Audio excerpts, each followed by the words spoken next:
I was 16 years old when I first met Misery.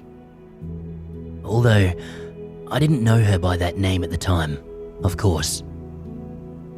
Her name was Shannon, and she was everything a teenager just working out who he was and where he was going in life could want. We were infatuated with each other, as only young lovers can be, and we were certain it would last forever.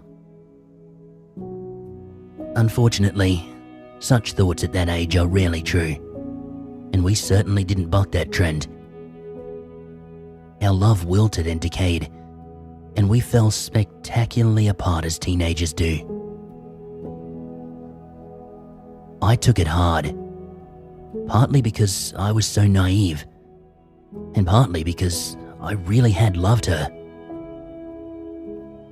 For several years I kept to myself, withdrawing from the world as much as I could. I trudged through life, bearing the pain of a teenage breakup like a cross. My friends and family thought it was a ridiculous overreaction, but they didn't know what I was feeling. Was heartache supposed to feel like this? I was just a kid. I assumed it was.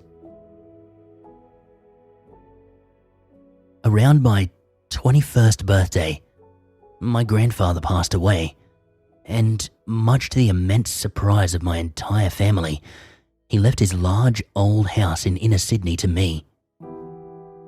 There was a bit of a legal fuss, because the place was worth a lot of money, and some of his children felt they deserved it despite years of pretending the man didn't exist. But at the end, it was all ratified and I moved in right away. It was a relief in many ways, because this was a time when housing was out of reach of most people of my generation. But I couldn't shake the nagging sense that there was more to my grandfather leaving the house to me. He never explained it to anyone. All that he left me was an envelope containing a piece of paper on which he had written 6 numbers. Try as I might, I couldn't work out what they meant, and over time I simply forgot about them. I moved on from Shannon though. In fact, I found myself a new girlfriend every few months or so, despite my intentions to steer clear of romance after every breakup. Every relationship was a whirlwind, passionate and intense, with an immensely bitter end. It was as though they all ran to a pattern, and try as I might, I couldn't escape the cycle. I was always in pain, but I had to force it down and move on, as life, it seemed, careened off into the future with or without my consent. Now, this is the part of the story where things get quite a bit stranger.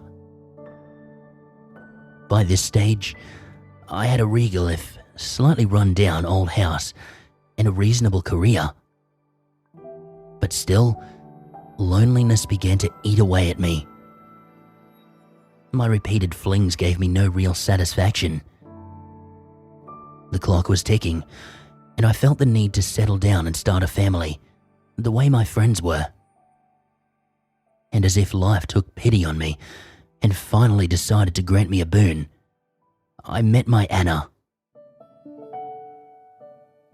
The first time I ever saw her, she was instantly familiar, as though I had known her for years. She made me feel completely comfortable and confident, like my pain and melancholy could all just melt away and be replaced entirely by her. We were married within 2 years, and I had never felt as good as I did then. Anna was everything I could have ever dreamed of. She lit up my life. Even that drafty old house in Paddington seemed lighter and warmer with her around. And when she told me she was pregnant, any pain I had left was forgotten in one ecstatic moment. But pain never truly leaves us, And as with everything else in my life, my happiness was short-lived. My beautiful Anna had miscarried. We were shattered, and slowly but surely, our perfect marriage fell apart. Our pain made us distant, withdrawn, and we were powerless to address the problem in the face of our suffering. I woke up one morning, and she had simply left without a goodbye. I flew into a rage, driven by the anguish and loss I had bottled up for so long. I shattered mirrors, I smashed furniture, and I tore portraits off the wall. Years and years of pent-up emotions exploded in a blinding fit of violence. And when I was finally spent, I lay on the floor for almost 2 days, exhausted and broken. With Anna gone, and in the wake of my outburst, the old house took on a sinister air. A sense of finality fell over the place, and I began to notice the structure beneath the veneer. It was as though I had been blinded to the state of the house, and now that I'd cracked and lost everything, I could see it for what it was. It was a monument to decay, a crumbling edifice filled with loneliness and pain. Where I had seen light, I now saw only shadows and darkness, shifting with a living, malevolent intent. The house whispered to me in tongues I could not understand, mocking my agony and my shame. When I finally gained the courage and the strength to move again, many hours later, I found the safe. It had been hidden behind a portrait that I never bothered to move. An imposing painting of some ancestor or another. Almost instinctively, I entered the numbers I'd found in the envelope my grandfather had left me, and the door opened with a tortured screech. Inside was a yellow diary, thick with well-worn pages. I sat back amidst the destruction and decay, and I began to read.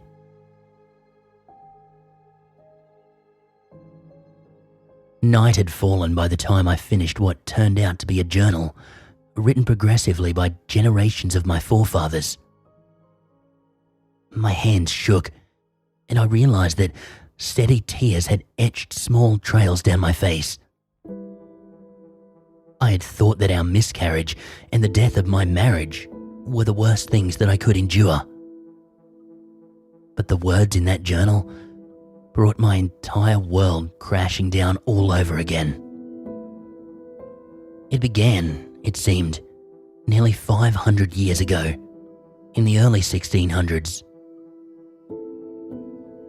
A man named Riley O'Shea had fallen in love with a woman named Cerise in Galway, Ireland. They were besotted and quickly became engaged. But Riley was a fiend of a man who eventually tired of Cerise. He had a reputation for drinking and adultery, and when Cerise finally confronted him over rumors that another woman had borne his child, he beat her savagely and put her out on the street. Cerise, though, was not a woman to be so unreasonably discarded. She was, as Riley's son wrote in the journal, of old stock, and she had her ways of exacting revenge. Using magics that would be considered nonsense today, Cerise summoned a fairy and set a curse upon the O'Shea bloodline. Soon after, Riley was again besotted, this time with the strangely named Anise. Anise gave Riley everything that he'd ever dreamed of and took it from him as brutally as he had taken everything from the devoted Cerise. Riley, now shattered, took his own life, unwittingly passing the curse onto the children he had sired through his adulterous dalliances. For generations, this fairy heaped misery on my forebears, presenting itself as lover after lover and feeding on the pain caused by destroying those relationships. As the years went on, Anise chose the members of the family more given to love, destroying the hope and happiness of the most sanguine of Riley's descendants. She broke them down, creating pain and anguish and sustaining herself on their heartache. It meant that none of it was real. Every girl I had ever loved, every happiness and every heartbreak had been a creation of the fairy Anise. My grandfather was in the journal as well. He had known that Anise would choose me. That's why he left me this house.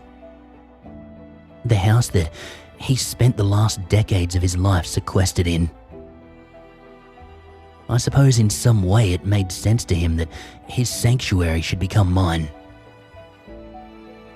I couldn't say if he was trying to protect me or simply trying to keep me out of the way of the rest of the world, or if there was really any difference between those goals. But I knew that I was supposed to put my own story into that journal.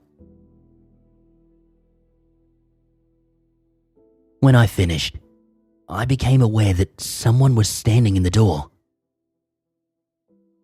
I was startled to look up and see my Anna watching me write, looking at me with something akin to pity. Only, I knew that wasn't my Anna. Icy blue eyes in place of soft brown were the only visible difference. And yet, everything about her had changed. I don't know why Anise chose to show herself to me. Perhaps she showed herself to all of us once we figured out the truth. Whatever the reason, she glided over, ethereal. And much to my surprise, she held me, just the way every woman I had ever loved had held me. I knew now why they had all seemed so perfect, so familiar. They had all been Anise, fulfilling the duty she was bound to fulfill. And it did seem as though she only did it because she was bound to.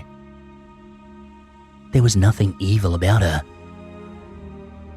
She didn't seem happy at what she had done. If anything, she seemed just as miserable as me. I suppose that's probably fitting.